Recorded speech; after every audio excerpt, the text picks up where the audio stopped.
என்னங்க எப்படி இருக்கிறீங்க? வீடியோ எடுத்து ரொம்ப நாள் ஆச்சு. அதாவது ஃபுல் வீடியோ போட்டு ரொம்ப நாள் ஆச்சு. சரி இன்னைக்கு போடுவோமே! அதுவும் இல்லாம இன்னைக்கு நான் என்னென்ன பண்றேன் அப்படின்றத காட்டலான்னு ஒரு இன்ட்ரெஸ்ட் வந்துச்சு. யுகேக்கு புதுசா வரவங்களுக்கு இந்த வீடியோவ ஷேர் பண்ணுங்க. நான் என்ன இங்க பண்ணிட்டு இருக்கேனோ, அதுதான் அவங்க பண்ண போறாங்க இங்க வந்ததுக்கப்புறம். பின்னாடி தெரியுதா? டேபிள் மேல இருக்க வேண்டியதெல்லாம் பெட் மேல இருக்குது.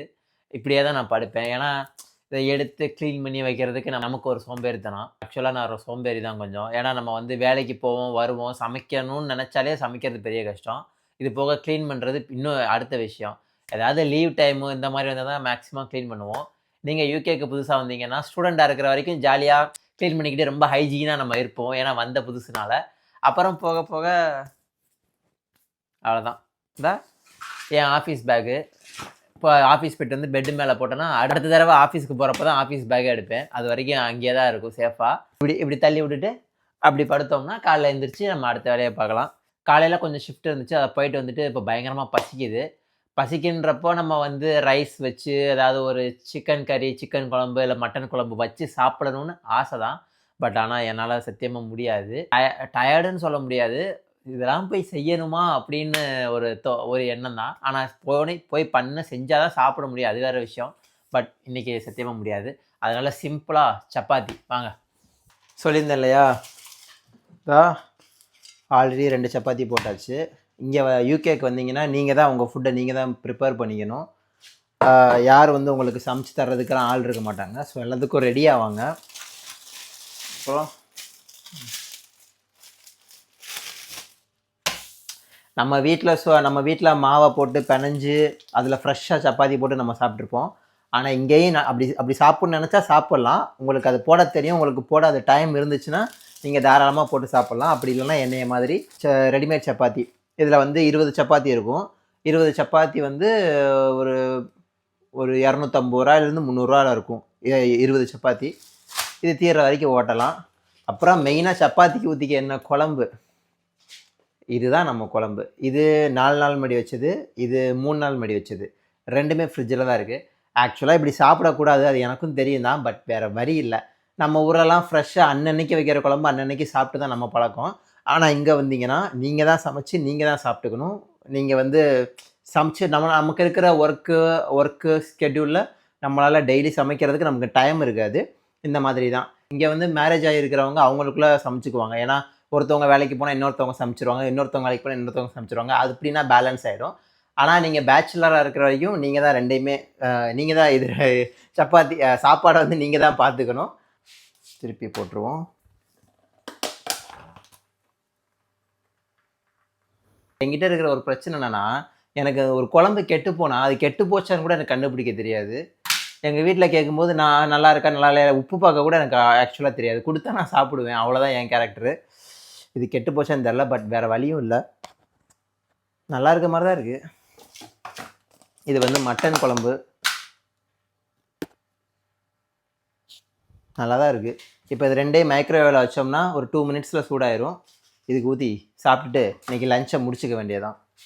இதுக்காக யார் போய் கடைக்கு போய் கறியை வாங்கிட்டு வந்து வெட்டி சமைச்சு சாப்பாடை வச்சு சாப்பிட்டு பா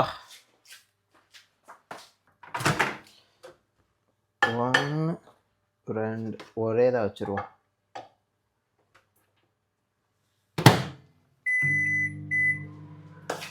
வச்சாச்சு. ஹெவியாக சாப்பிடணுன்னு தான் தோணுது எனக்கும். ஆனால் ஹெவியாக சாப்பிட்டா என்ன பிரச்சனைனா தூங்கிடுவேன் மத்தியானம் தூங்கினேன்னா நைட்டு தூங்குறது கஷ்டமாக போயிடும். அதுவும் இல்லாமல் ஈவினிங்க்கு மேலே சின்னதாக ஒரு ஷிஃப்ட் இருக்குது. அதுக்கு போக முடியாமல் டிஸப்பாயிண்ட் ஆயிரும். தேவையா? அதனால் நம்ம வந்து யூகேல நீங்கள் வந்து தனியாக இருக்கிறீங்கன்னா முக்கியமான விஷயம் மேக்ஸிமம் நீங்கள் உங்கள் ஃபுல்லாக சாப்பிட்றத கொஞ்சம் குறைச்சிக்கோங்க. நம்ம வயிறு ஃபுல்லாக சாப்பிட்டோம்னா நமக்கு தூங்கணும்னு தோணும், வெளியே போகக்கூடாதுன்னு தோணும், வேலை பார்க்கணுமான்னு தோணும். இந்த மாதிரியெல்லாம் பிரச்சனை இருக்கும். அதனால் எப்போவுமே நான் என்ன பண்ணுவேன், ஃபுல்லாகவும் சாப்பிட மாட்டேன், அரைக்குறையாகவும் சாப்பிட மாட்டேன். அரை வயிறாக சாப்பிட்டு நான் வச்சுக்குவேன். ஏன்னா வேலையும் செய்யணும்ல. அடுத்தது நம்ம ஃபுல்லாக சாப்பிட்டோம்னா நமக்கு வந்து சோம்பேறி ஆயிரும். அதனால தான் ஊருக்கு போனால் நம்ம இஷ்டம் போல் சாப்பிட்டு நல்லா ரெஸ்ட் எடுத்து நம்ம ஜாலியாக இருக்கலாம். ஆனால் இங்கே வந்து நீங்கள் இன்கேஸ் உங்களுக்கு உடம்பு சரியில்லைனா கூட அதை நீங்கள் தான் பார்த்துக்கணும். அதனால தான் சொல்கிறேன், ஃபுட்டு வந்து ரொம்ப ரொம்ப கவனம். நம்ம சர்வே பண்ணுறதுக்காக 3 டைம்ஸ் ஃபுட்டு மினிமலாக என்ன உங்களுக்கு ப்ரோட்டீன் உங்களுக்கு உடம்புக்கு கிடைக்குதோ அந்த ப்ரோட்டீனையாவது நீங்கள் தவறாமல் எடுத்துக்கணும். அப்படி அதுவும் இல்லையா, அதுவும் முடியலையா, மாத்திரை இருக்குது. மாத்திரைனா இந்த விட்டமின்ஸ் டேப்லெட்டு இந்த மாதிரிலாம் எடுத்து நீங்கள் வாங்கி வச்சு நீங்கள் சாப்பிட்டுக்க ட்ரை பண்ணுங்கள். ஏன்னா இந்த ஊரில் வந்து சூரியன் கிடையாது, சூரியன் அவ்வளவா இருக்காது. உங்களால் விட்டமின் சியா டியா ஏதோ ஒன்று அது உங்களுக்கு கிடைக்காது உங்கள் பாடிக்கு. இது வந்து டேப்லெட் மூலமாக இந்த மாதிரி தான் எடுத்துக்குவாங்க. ஏன்னா நமக்கு அந்த சூரியனோட வெளிச்சத்தில் வர்ற அந்த விட்டமின்ஸ் வேணுங்கிறதுக்காக அவங்க டேப்லெட் மூலமாக எடுத்துக்குவாங்க. நம்மளும் அதுதான் டேப்லெட் வாங்கி வச்சுருக்குறோம். எப்போ 2 நாளைக்கு ஒரு தடவை தான் நான் போட்டுட்ருக்கிறேன். ஓகே, பார்த்தீங்களா நல்லா புகை பயங்கரமாக வருதா? இப்போ கொஞ்சம் நல்லா இருக்கிற மாதிரி தெரியுது. சூடு பண்ணுவோன்னா 1 2 3 சப்பாத்தி. 3 சப்பாத்தி போதுமா? இன்னும் 1 சப்பாத்தி போட்டுருவோம். இங்கே இப்படி தான் இருக்கும். இது எப்போ போட்டு எப்போ ஃப்ரோசனில் வச்சாங்க நமக்கு தெரியாது. எப்படியும் ஒரு 2 months முன்னாடி கூட வச்சுருக்கலாம். ஆனால் நமக்கு வந்து ஃப்ரோசனில் இருந்ததுனால அது கெட்டு போகாமல் அப்படியே தான் இருக்கும். போட்டுக்கலாம். ஓகே, இன்றைக்கான சாப்பாடு 4 சப்பாத்தி, அப்புறம் இந்த சாம்பாரும் கொஞ்சம் மட்டன் குழம்பும். அதே மாதிரி ட்ரெஸ்ஸு, இந்த ஊர்லேருந்து வரும்போது எல்லோரும் துணியெல்லாம் அள்ளி போட்டு வாங்கிட்டு வர்றீங்க. அந்த தப்பை தயவு செஞ்சு பண்ணாதீங்க. இந்த ஊருக்கு தகுந்த மாதிரி இந்த ஊரில் கிளைமேட் எப்படி இருக்குன்றது இங்கே வந்தால் தான் உங்களுக்கு தெரியும். அதனால் நிறைய இந்த ஷர்ட்டெல்லாம் வாங்கிட்டு ரொம்ப வராதிங்க. ஏன்னா இங்கே உள்ளவங்க எல்லாருமே ஹூடி போடுறது, இந்த டிஷர்ட் போடுறது இப்படி தான் போடுவாங்க. அங்கேருந்து நம்ம வந்து 10,000 20,000த்துக்கு மொத்தமாக வாங்கிட்டு வந்து இங்கே இறங்கி என்னடா அதை வாங்கிட்டு வந்ததெல்லாம் வேஸ்ட்டாக போச்சு நம்ம ஃபீல் பண்ணக்கூடாதுல்ல.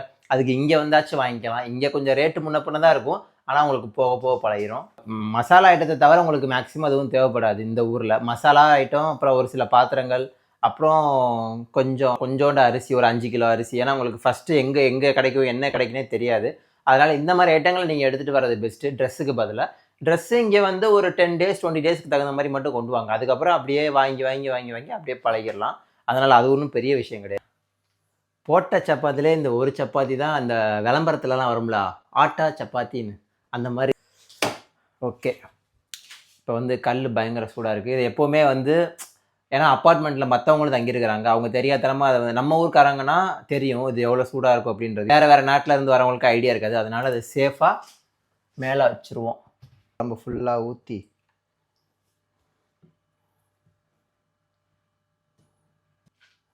ஓகேங்களா? தெரியுதா? ஒரு 4 சப்பாத்தி இருக்குது, அப்புறம் கொஞ்சம் மட்டன் கிரேவி, அப்புறம் சாம்பார். இதோட சாப்பாடு முடிஞ்சு. நாளைக்கு ஸ்கெடியூல் போட்டு சமைக்கணும். அந்த சமையல் தான் அடுத்த ஒரு 4-5 நாளைக்கு நம்ம ஓட்டணும். ஏன்னா வீக் டேஸில் நமக்கு கண்டிப்பாக சமைக்கிறதுக்கு நேரம் இருக்காது. வரப்போக இப்படியே தான் இருக்கும். அதனால் இந்த மாதிரி டைமில் நம்ம சமைச்சிக்கிட்டா தான் நமக்கு வந்து அடுத்த 4-5 நாள் சோம்பேறித்தனம் பார்க்காம இந்த மாதிரி டைமில் சமைச்சிக்கிட்டா தான் ஃபுல்லாக ஓட்ட முடியும். டாடா.